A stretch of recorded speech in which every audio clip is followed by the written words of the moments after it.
ঘুষখোরের পেট দুনিয়াতেও বড়, ওখানেও বড়। একের পেটের জন্য হাসতেই পারে না। ও ডিউটি করবে কেমনে? ও পেট সামলাতে সামলাতে তো শেষ। আমি পার্সোনালি আপনাদের এখানে কুষ্টিয়াতে এসেও বহু মাহফিল থেকে ফেরত গিয়েছি, এই পুলিশ ভাইরা উঠতে দেয়নি।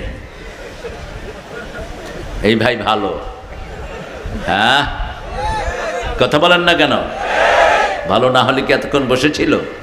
ভালো না হলে কিন্তু হুজুর আপনার নামে ফোন আসছে, উঠেন, আমাকে টাকা দেন নাইলে উঠে যান। হ্যাঁ, গোপালগঞ্জ গেলাম সদরে, ওসি সাহেব সুন্দর পায়জামা পাঞ্জাবি গায়ে দিয়ে আমার পাশে। বললাম আপনি কি করেন? কই হুজুর আমি থানার ওসি। খুব ভালো, আপনি মাহফিলে আসছেন? কই হুজুর আমি চেষ্টা করে মাহফিলটা আপনার জন্য ঠিক করেছি। তো আমাকে বলছে হুজুর আমি 12 বার ওমরা করেছি। আমি বলে আপনি বেতন পান কত? কোত্থেকে এত বার ওমরা করার পয়সা পাইছেন? কয় আল্লাহ জোগাইছে। না আল্লাহ কি আপনার খালু নাকি মিয়া? কোত্থেকে পাইছে পয়সা কও? এখন দেখি যে আস্তে আস্তে সাইড লইতেছে। শেষে দেখলাম উনি নাই, মাহফিল কমিটির লোকেরা 50,000 টাকা ঘুষ খাইছে। এবার মাহফিল কমিটি থেকে 50,000 টাকা ঘুষ খাইছে। এসপি বলে দেওয়ার পরেও এরকম পান্ডা আছে না নাই? এখন যেন এগুলো থানায় উঠতে না পারে। মাহফিল থেকে ঘুষ খাস, তুই তো কুত্তার চেয়ে নিকৃষ্ট। তুই খাইলি কেমনে মাহফিল থেকে টাকা? আল্লাহ আমাদের অফিসগুলো আদালতগুলো নেক মানুষ দিয়ে ভরপুর করে দেন। আরো জোরে বলি আমিন।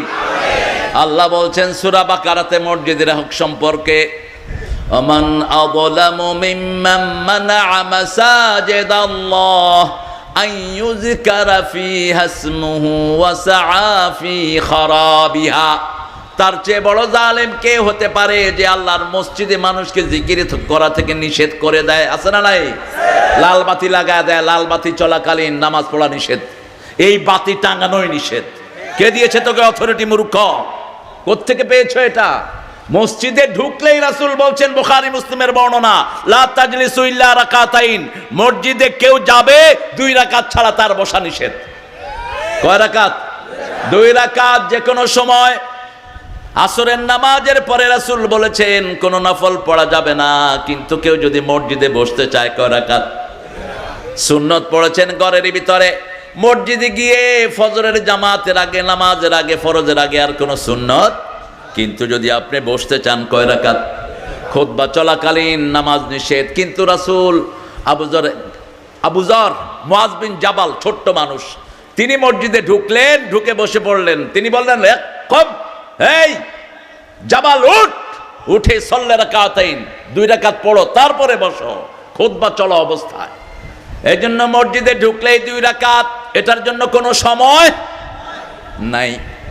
আবার আপনি মসজিদ থেকে অনেককে নিষেধ করে দিলেন, যেমন আমাদের অতীত সরকারের বহু নেতারা বহু ইমামকে মসজিদ থেকে বের করে দিয়েছে, ঠিক না বে ঠিক? ওমান আযলামু মিম্মান মানাআ মাসাজিদাল্লাহ, আল্লাহর মসজিদ থেকে নিষেধ করে দেয়, তার চেয়ে বড় জালেম আর কেউ হতে পারে? মসজিদটাকে বিরান করে দেয়। সলিমুল্লাহ মুসলিম হলে 16 বছর আজান দিতে পারে নাই পোলাপান। 16 বছর আজান দিতে নিষেধ ছিল সলিমুল্লাহ মুসলিম হল। এই সলিমুল্লাহর জমির উপরেই ঢাকা মেডিকেল, ঢাকা ইউনিভার্সিটি, ঢাকা বুয়েট, এই সব সলিমুল্লাহর জমির উপরে। অথচ তার মসজিদে আজান দিতে দেওয়া হয়নি, তার জন্ম দিবস কোনো নামই তার নেওয়া হয় না। আর যে চোরটা সারা জীবন ঢাকা ভার্সিটির বিরুদ্ধে কথা বলেছে, তার ধুমধামে তার অনুষ্ঠান হয়। কি নাম লোকটার? কি নাম? এই রবি ঠাকুর বাংলাদেশ বিরোধী, বিশ্ববিদ্যালয় বিরোধী, মুসলমান বিরোধী, ঠিক না বা ঠিক? সব সময় মুসলমানদেরকে আগে পরে গালি দিয়ে কথা বলতো। এই বুইরা বলতো বাংলাদেশে কোনো ভার্সিটি দিও না, এরা মূর্খ, এরা কথাই বলতে পারে না, ভার্সিটি দিয়ে লাভ কি? সিরাজের বাংলাকে ছোট করেছে এই রবি ঠাকুররা। বাংলা, বিহার, উড়িষ্যা, ত্রিপুরা নিয়েছিল বাংলার সীমানা। বাংলা, বিহার, উড়িষ্যা, ত্রিপুরা, কয়টা হলো? বাংলা, বিহার, উড়িষ্যা, কথা কন না কেন? এই 4টা বড় বড় জায়গা নিয়েছিল বাংলা, সিরাজের বাংলা। সেটাকে ছোট করেছে এরা। বলছে বঙ্গরাজ্য দিয়েই ক্ষান্ত হও মেলেচ্ছ জাতিকে। এরা মেলেচ্ছ জাতি, নোংরা জাতি। এদেরকে ভালো জায়গা দিও না। তার জাতীয় সঙ্গীত করা হয়েছে। সে করলো কেমনে জাতীয় সঙ্গীত? 1861-তে তার জন্ম, 1941-এ তার মৃত্যু। আমাদের দেশ স্বাধীন হয়েছে 71-এ। ও জানলো কেমনে আমাদের দেশের ব্যাপারে? কথা বলেন না কেন? তার এই লেখা ছিল বঙ্গমাতাকে নিয়ে, আমার সোনার বাংলা আমি তোমায় ভালোবাসি চিরদিন, তোমার আকাশ তোমার বাতাস। আকাশ কার? আকাশ কার? কোন মায়ের আকাশ না। ও দেশকে মা বলে। আমাদের হিন্দু সম্প্রদায়ের ভাইরা দেশকে মা বলে, নদীকে মা বলে। যেমন একটা বিখ্যাত জাতীয় সঙ্গীত ভূপেন হাজারিকার, পদ্মা আমার মা, গঙ্গা আমার মা, ও আমার দুই চোখে দুই জলের ধারা, মেঘনা যমুনা। আপনারা শুনেছেন যারা কালচারের সাথে জড়িত, ওরা মা ডাকে। কিন্তু আমরা জমিনকে রাসূল বলেছেন জমিন মায়ের মতো। কিসের মতো? মায়ের মতো। আকাশ হলো বাপের মতো। আকাশ বৃষ্টি দেয়, জমিন ধারণ করে। ঠিক তবে ঠিক। কিন্তু অন্য কোন টেরিটরি, অন্য কোন অঞ্চল মা হতে পারে না। আর সরাসরি কোরআন বিরোধী কথা। আল্লাহ বলেছেন লিল্লাহি মা ফিস সামাওয়াতি ওয়া মা ফিল, আকাশে জমিনে যা আছে মালিকানা কার? আপনার শরীরের মালিক কে? আপনার চোখের মালিক কে? আপনার এই ভুরুর মালিক কে? আপনার ভুরু ছাঁচতে হয় না, ভুরু কাটতে হয় না, মোষ কাটতে হয়। ঠিক না ঠিক?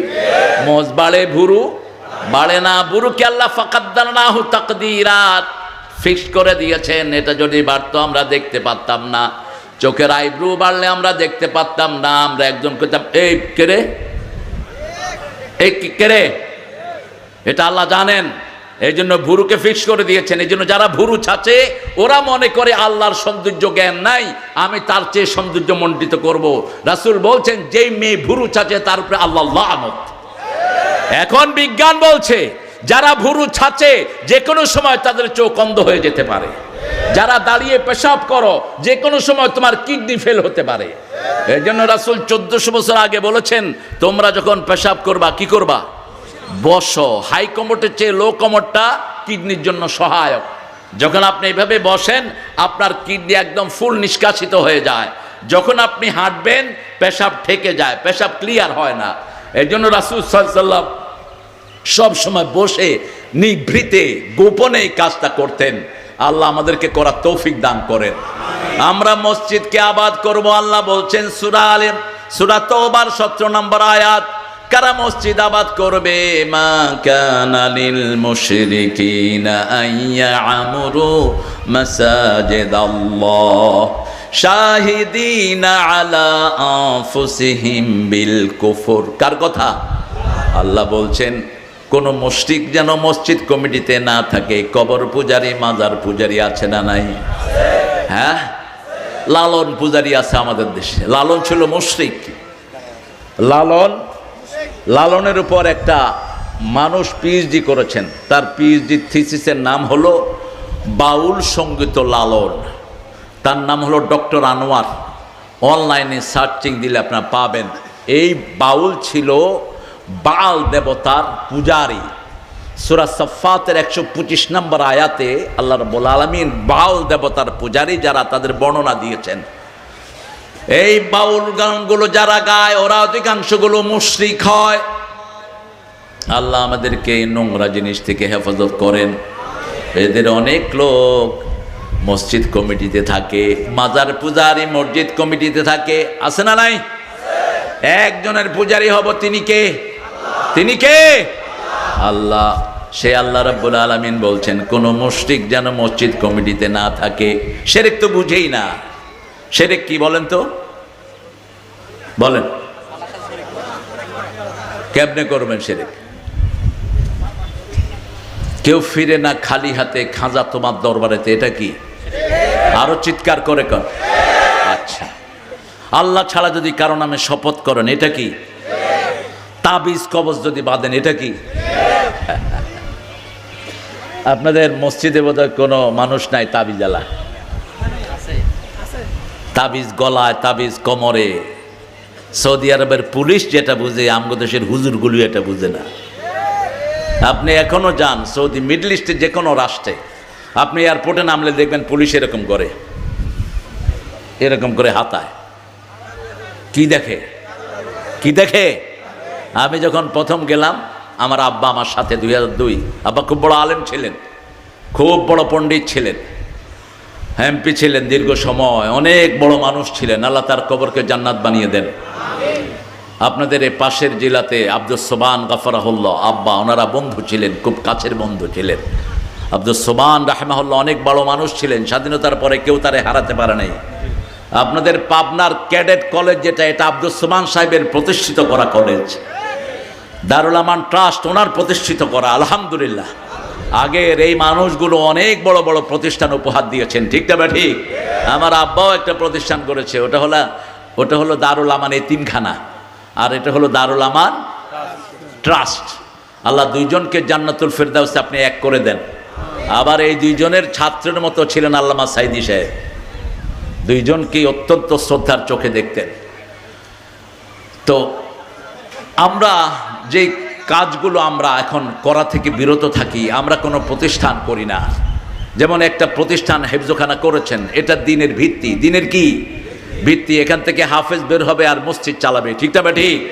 এই হাফেজের পিছনে যত মানুষ নামাজ পড়বে, সবার সওয়াব ওই মসজিদটা যারা করেছে, মাদ্রাসা যারা করেছে, তাদের আমলনামায় চলে যাবে। আল্লাহ বলেছেন এটা হলো এমন ব্যবসা যার পুঁজি কখনো শেষ হবে না। তেজারাতুন লান তাবুর। আমি 2002 সালে আব্বাকে নিয়ে হজে গেলাম, তো প্রথম পুলিশ এরকম চেক করতেছে আমারে। আমি প্রথম চুপ করেছিলাম, পরে আমিও পুলিশের চেক করা শুরু করছি। পুলিশে কা ইস্তেফাল, তুমি কি করো? আমি বলি তুমি কি করছো? ইস্তেফাল, তুই আমার শরীর হাতালি কেন?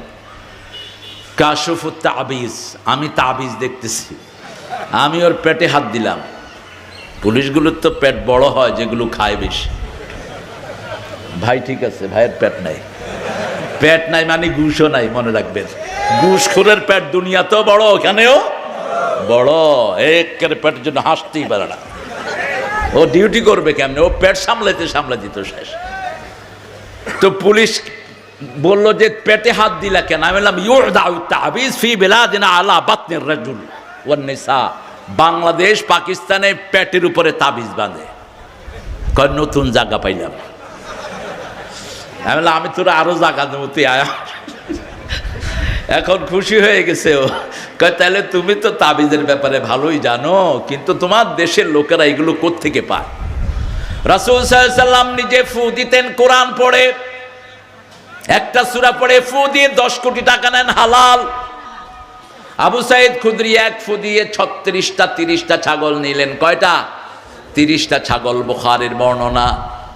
রাসূল সাল্লাল্লাহু আলাইহি সাল্লামের কাছে গেলেন, হেরে আবু সাইদ তোরে জানালো কে? কোরআন দিয়ে পড়া দিলে শরীর ভালো হয়। তিনি বললেন যেটা দিয়ে রু ভালো হয় সেটা দিয়ে শরীরও ভালো হয়। রু হলো আসল জিনিস। রু নাই মানুষ নাই, রু নাই আমার কোনো দাম। রু আছে আমার নাম আছে, রু আছে আমার মান আছে, রু নাই আমার নাম লাশ। আমার নাম কি? লাশ। রাসূল সাল্লাল্লাহু আলাইহি সাল্লাম মুচকি হেসে দিয়ে বলেন আবু সাইদ ছাগল তুমিও খাও আমারেও। কি হয়েছে মানো না? তোমার কি হয়েছে? আজান দিবে। আহারে, এই যে কত বরকতি মানুষ, 12 বছর যদি বিনা পয়সা আজান দেয়, রাসূল বলেছেন ও জান্নাতি, ও জান্নাতি। আল্লাহ এই মুয়াজ্জিনকে জান্নাতি করে দেন। কিয়ামতের ময়দানে মুয়াজ্জিনদের গলা হবে সবচেয়ে সুন্দর। আতওয়ালুল উনুক, লম্বা গলা মানে সুন্দর গলা। সবার চোখ পড়বে তার গলার উপরে, বলবে এই গলাটা কার? বলবে ওই লোকের যে আল্লাহর দিকে মানুষকে 5 বেলা ডাকতো। সুযোগ পেলে আজান দিবেন, যত মাখলুক আছে আপনার জন্য দোয়া করবে, ঠিক না? ঠিক। মসজিদের কাজ আছে, যেখানে রহমত আছে। বিপদ আসলেও যদি আজান দেন, বিপদ দূর করে দেন কে? এই জন্য কোনো মুশরিককে মসজিদ কমিটিতে রাখা যাবে? পীরের মুরিদ এমন পীরও গুমরা, সেও আসেনি এরকম পীর? কথা বলেন না কেন? আপনাদের পাশের জায়গাতে কোটি কোটি টাকা মানুষের থেকে হাতায় আনিছে, কিন্তু হজ করে নেই। রাসূল বলছেন যে লোক সামর্থ্য থাকার পরে হজ করবে না, সে মুসলমান হয়ে মরতে পারবে না, মরবে ইহুদি হয়ে অথবা খ্রিস্টান হয়ে। ফালিয়ামুত ইয়াহুদিয়ান আও নাসরানিয়া, তুই মর ইহুদি অথবা খ্রিস্টান হয়ে। বর্তমান একজন ফেরিয়ালা আছেন মানবতার, যিনি মানুষের কাছে হেঁটে হেঁটে ইসলামের দাওয়াত পৌঁছায়, কি নাম জানি এটা? হিন্দু ভাইয়েরা যখন ঠাকুর গায়ে পানিতে ডুবে যায়, ওই সময়কার প্রধানমন্ত্রী 1 পয়সাও দেন, এই বেটা গিয়ে জামাতের তাহবিল থেকে 32 লাখ টাকা দেয়। সারা ভারতে এটা নিয়ে তোলপাড় হয়ে যায়। আবার এইবার যখন হিন্দুদের পূজা হয়, ওই দলের লোকেরাই তাদেরকে পাহারা দেয়। আসেনি? কথা কন না কেন? এই লোক নিজে জিজ্ঞেস করেছে ওই পীর সাহেবকে যে হুজুর, আপনার এত টাকা, আপনি হজ করলেন না কেন? কয় হজ করে নে, আমার পীরে নিষেধ করছে। বলছে আপনার পীর বড় না আল্লাহ বড়? বলছে এটা তোমার বুঝ, আমার পীর নিষেধ করেছে, আমি যাইনি। তোর পীরও ভণ্ড, তুইও ভণ্ড। রাসূল বলছেন হজের সামর্থ্য হলেই কোথায় যাও? কোথায়? হজে যাও। হজের চেয়ে মোবারক কোনো কাজ হতে পারে না। হজে সব দরকার। যেমন নামাজের মধ্যে শরীরটা অসুস্থ হলে আমরা নামাজ পড়তে পারি, ঠিক না ঠিক? রোজার দরকার হলো ইনসাইডলি আপনার ডিভোশন থাকতে হবে বেশি, আপনার ইখলাসটা থাকতে হবে বেশি, তা না হলে রোজা কবুল। টাকা থাকতে হবে আপনার যাকাত দেওয়ার জন্য। কিন্তু হজের ভিতরে সব কিছুর দরকার আছে না নাই? টাকার দরকার, শরীর দরকার, ডিভোশন দরকার, সব কিছুর একত্রে মিলনের নাম কি? হজুল হক ফরিদপুরি। হ্যাঁ, আরে কি জানে না আল্লাহর ওলি, ওনার সুয়াল রুহুল আমিন গ্যান্ডারিয়াতে ইমামতি করতে। আমি চিনি তাকে আগ থেকেই, কিন্তু এত নষ্ট হয়েছে যে জানতাম না। আল্লাহর কাছে আমরা মসজিদের জন্য তৌফিক চাইবো, আমরা যেন মসজিদে যেতে পারি। চাইবেন তো? কথা বলেন না কেন? রাসূল মসজিদ ঝাড়ু দিতেন। কি করতেন? ঝাড়ু দিতেন। 2 জন নবী মসজিদ বানাইছেন, রাজমিস্ত্রি ছিলেন। কি নাম? وَإِذْ يَرْفَعُ إِبْرَاهِيمُ الْقَوَاعِدَ مِنَ الْبَيْتِ وَإِسْمَاعِيلُ رَبَّنَا تَقَبَّلْ مِنَّا إِنَّكَ أَنْتَ السَّمِيعُ الْعَلِيمُ। কোন নবী দুনিয়াতে নিজের ঘর বানান নাই, কোন নবী নিজের ঘরের ভিত্তিপ্রস্তর স্থাপন করেন নাই। রাসূল বলতেন যারা দুনিয়ায় বিল্ডিং বানায় তারা সবচেয়ে বোকা লোক, সবচেয়ে নোংরা লোক, সবচেয়ে বেকুব লোক।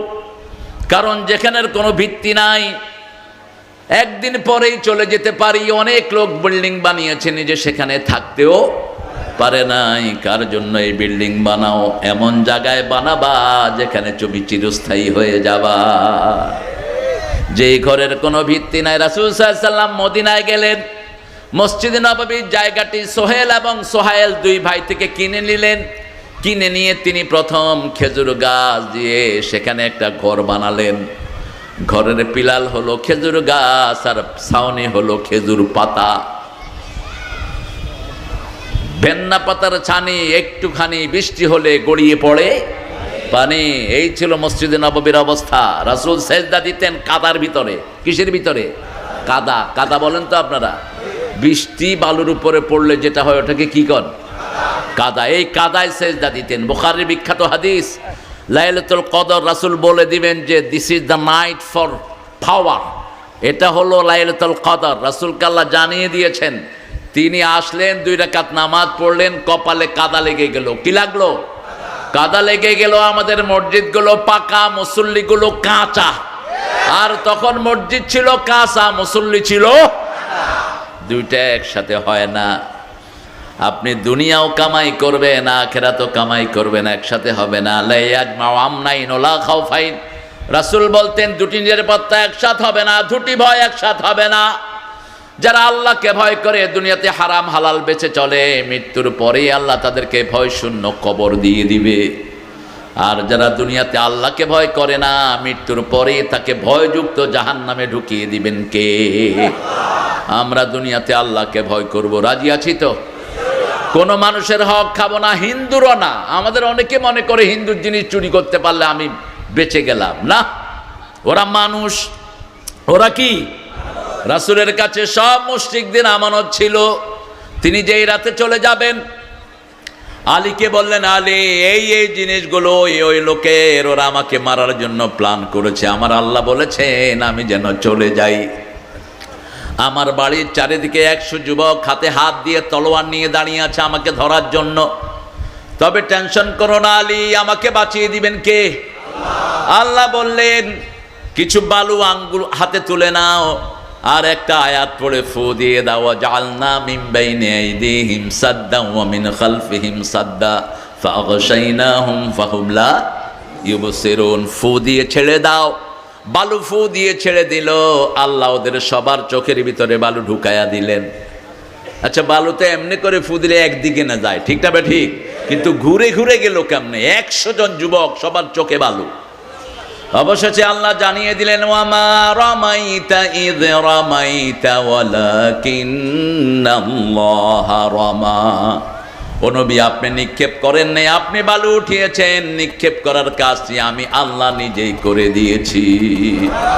সেই আল্লাহ এখনো আছে না নাই? 5ই আগস্টের বিজয় আমাদেরকে এনে দিয়েছেন কে? আরো চিৎকার করে বলেন। এই 5ই আগস্ট আমার জন্য একটা শোকের দিন। আমার আব্বা রাহমাহুল্লাহ এই দিনই ইন্তেকাল করেছে, 5ই আগস্ট। এবং এই দিন আমরা একটা বিজয় পেয়েছি। আল্লাহ এই বিজয়টা যেন স্থায়ী রাখে, আমরা বলি আমিন। আরো জোরে বলেন আমিন।